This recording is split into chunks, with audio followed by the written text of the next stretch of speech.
పిల్లలు ఏం చేస్తున్నారండి ఇప్పుడు? పిల్లలు ఇద్దరు జడ్పీటీ సెలెక్ట్ అయినప్పుడు జస్ట్ చిన్న పాప 1 month, ఓకే పెద్దమ్మాయి 3 years. ఓకే. బట్ ఇప్పుడు పెద్దగా అయ్యారు. ఇప్పుడు ఏం చేస్తున్నారు వాళ్ళు?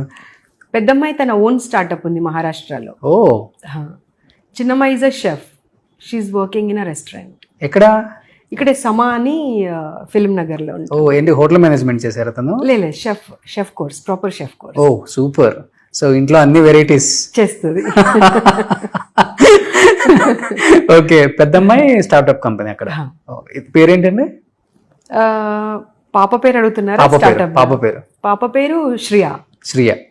అండ్ ఈ మధ్య మీరు చూసే ఉంటారు, కానుక ఆర్గానిక్స్ అని. ఆల్మోస్ట్ ఇండియాలోనే she's the youngest entrepreneur. Wow. And she's producing organic palm jaggery.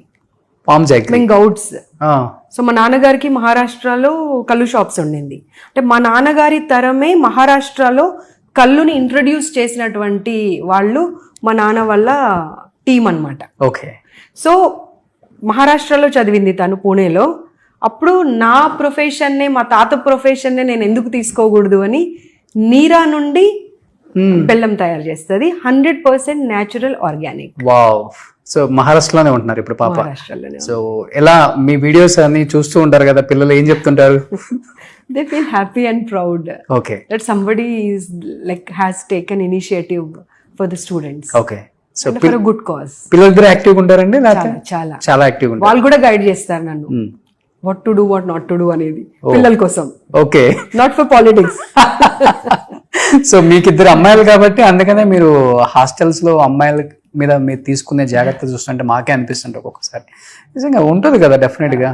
అంటే నా ఇద్దరు అమ్మాయిలు అనడంతో పాటుగా 25 years మనం పాలిటిక్స్ లో ఉన్నాము, సొసైటీలో ఏం జరుగుతుంది ఏంటి అనేది మనం చూస్తున్నాం.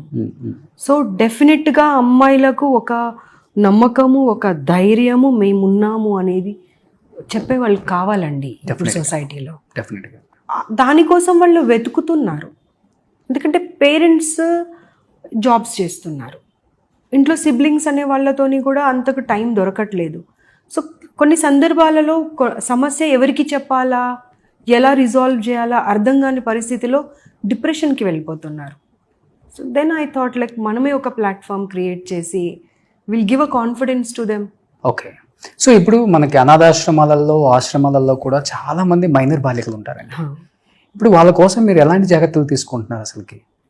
గవర్నమెంట్ నుండి women and child welfare department నుండి అసలు ఇప్పుడు నా దగ్గర స్టాఫ్ కూడా ఉన్నారు కొంతమంది. ఆ హోమ్స్ లో చదువుకొనే ఇవాళ నా దగ్గర సైకాలజిస్ట్ గా పనిచేస్తుంది మా కవిత. ఓకే. సో అట్లా ఆ హాస్టల్స్ లో చదివినటువంటి పిల్లలు, ఇంకా కొన్నిసార్లు చెప్పాలి అంటే లోక జ్ఞానం అనేది ఇళ్లలో చదివిన పిల్లలకు ఉండదు, కానీ వాళ్ళకి చాలా లోక జ్ఞానం ఉంటుంది, కాన్ఫిడెన్స్ లెవెల్స్ ఎక్కువ అండి. సో డెఫినెట్గా వాళ్ళ కంప్లీట్ ఓవరాల్ వెల్ బీయింగ్ అంటే చదువు, సెక్యూరిటీ, మానసిక పరిస్థితి అన్ని రకాలుగా వాళ్ళు ఒక మంచి వ్యక్తిగా ఎదగడానికి, ఫ్యూచర్లో సక్సెస్ పొందడానికి, అండ్ ఒక ఉద్యోగమా లేకపోతే వాళ్ళ కాళ్ళ మీద వాళ్ళు నిలబడి ఫైనాన్షియల్గా కూడా ఎంపవర్ అవ్వడానికి 100% గవర్నమెంట్ అన్ని మెజర్స్ తీసుకుంటుంది. ఓకే. అంటే బిఫోర్ చూసామండి, ఆడవాళ్ళు అంటే చాలా అనుకోగా ఉండేవాళ్ళు, మొహమాటం కూడా ఎక్కువ ఉంటుంది, బయటికి కూడా రారు, వేరే వాళ్ళతో కూడా మాట్లాడరు, పెద్దగా ఫేస్ కూడా మనం చూడలేం వాళ్ళది, చాలా అనుకువగా ఉంటారు. ఇప్పుడు చూస్తే ఎవ్రీడే న్యూస్లో భర్తను చంపిన భార్య టైటిల్స్ అవే, డైలీ ఒక న్యూస్ చూడాల్సి వస్తుంది. ఎలా చూడొచ్చు శారద గారు దీన్ని అసలుకి? అన్ని యాంగిల్స్లో అన్ని రకాలుగా కూర్చొని చర్చిస్తే అప్పుడు దీనికి ఒక సొల్యూషన్ అనేది కానివ్వండి, అసలు సమస్య ఎక్కడ మొదలైంది, ఎందుకు మొదలైంది, దీని పరిష్కారం ఏంటి అనే వైపు ఆలోచించవచ్చు తప్పించి ఈ ఒక ఇన్సిడెంట్, ఆ ఒక ఇన్సిడెంట్తోనో మనం ఆడవాళ్ళని చెడ్డవాళ్ళు అనరాదు, మగవాళ్ళని చెడ్డవాళ్ళు అనరాదు. ఆ పరిస్థితి ఎందుకు వచ్చింది, ఆ రీజన్ ఏంటి, ఆ రూట్ కాజ్ ఏంటి, దాని వరకు వెళ్ళాల్సిన అవసరం ఉంది. కానీ సొసైటీలో ఎవరికి టైం లేదు. ఇప్పుడు ఇవాళ ఒక న్యూస్ చూస్తున్నాం, రేపు మర్చిపోతున్నాం, తెల్లవారేసరికల్లా మర్చిపోతున్నాం. బట్ అది ఎందుకు జరిగింది అనేది చర్చ మొదలవ్వాల్సిన అవసరం ఉంది. నేను ప్రతి చోట వెళ్ళిన ప్రతి చోట, ఇప్పుడు నేను ఉమెన్ కమిషన్ చైర్పర్సన్ అయిన తర్వాత నేను రెడ్డి కాలేజ్లో గ్రాడ్యుయేషన్ చేశాను. అక్కడ ఒక ప్రోగ్రామ్ మొదలుపెట్టింటే నేను లైక్ ప్రతి అంశాన్ని, ఏ ఒక్క అంశాన్ని వదలకుండా సైబర్ క్రైమ్ నుండి మొదలు పెట్టుకొని safety, security, narcotics, mental health and leadership development, ఇవన్నీ సబ్జెక్ట్స్ని తీసుకొని అక్కడ ప్రోగ్రామ్ స్టార్ట్ చేశాము. నా ఆలోచన ఏంటి అంటే ప్రతి కాలేజ్కి ఇది రీచ్ అయినప్పుడు ఆ పిల్లలకు మంచి చెడులు అని చెప్పే అటువంటి ఒక వ్యక్తి కావాలి ఇవాళ.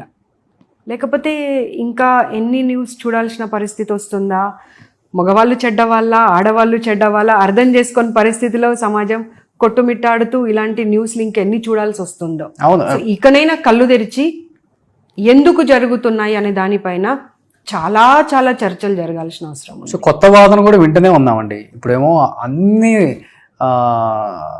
న్యాయాలు మొత్తం అమ్మాయిల వైపే ఉన్నాయి, జస్టిస్ అంతా వాళ్ళకే ఇస్తున్నారు. దానివల్ల మగవాళ్ళు చాలా మంది బలైపోతున్నారని కూడా మనం వింటున్నాం.